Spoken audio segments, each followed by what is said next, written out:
નમસ્કાર મિત્રો।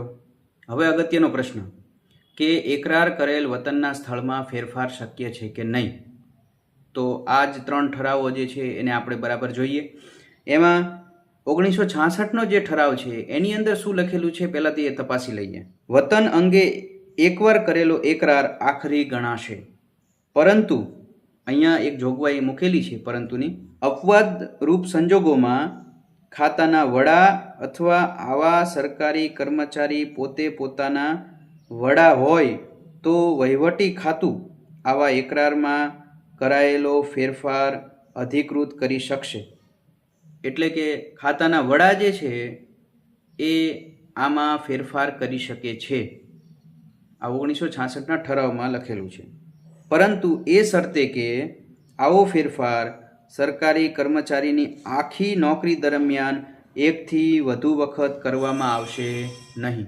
એટલે કે 1966ના ઠરાવમાં એવું લખેલું છે કે વતનનો એકરાર જે કરેલો છે એમાં ફેરફાર શક્ય છે કે નહીં, તો હા, ફેરફાર શક્ય છે। તો એ કોણ કરી શકે છે? તો ખાતાના વડા જે છે આનો ફેરફાર કરી શકે છે। એમાં પાછી શરત એ છે કે આખા નોકરીના સમય દરમિયાન માત્ર એક જ વાર આ ફેરફાર શક્ય છે।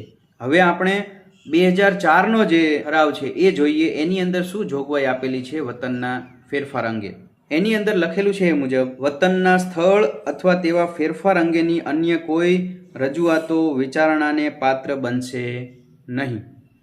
વતનના સ્થળમાં ફેરફાર અંગેની હાલની પડતર અરજીઓ ઉપર કોઈ કાર્યવાહી કરવાની રહેશે નહીં। એ ઠરાવનું વિષય જે છે એ એકરાર કરેલ વતનના સ્થળમાં ફેરફાર કરવા અંગે। તો આ ઠરાવની અંદર સ્પષ્ટ ના કહેલી છે કે કર્મચારી એકવાર જે એકરાર કરશે, સ્થળને વતન જાહેર કરશે, એમાં એ જ કાયમી રહેશે। એની અંદર હવે પછી કોઈ પણ પ્રકારનો ફેરફાર શક્ય બનતો નથી। 2015નો જે ઠરાવ છે એની અંદર પણ આ જ વાત લખેલી છે મુદ્દાસરમાં। એમાં પણ કીધું છે, વતનના સ્થળ અથવા તેમાં ફેરફાર અંગેની અન્ય કોઈ રજૂઆતો વિચારણાને પાત્ર બનશે નહીં, અને એકવાર નિયત કરેલ વતન સ્થળ કોઈ પણ સંજોગોમાં બદલી શકાશે નહીં। તો આ ત્રણેય ઠરાવો આપણે જોયા છે।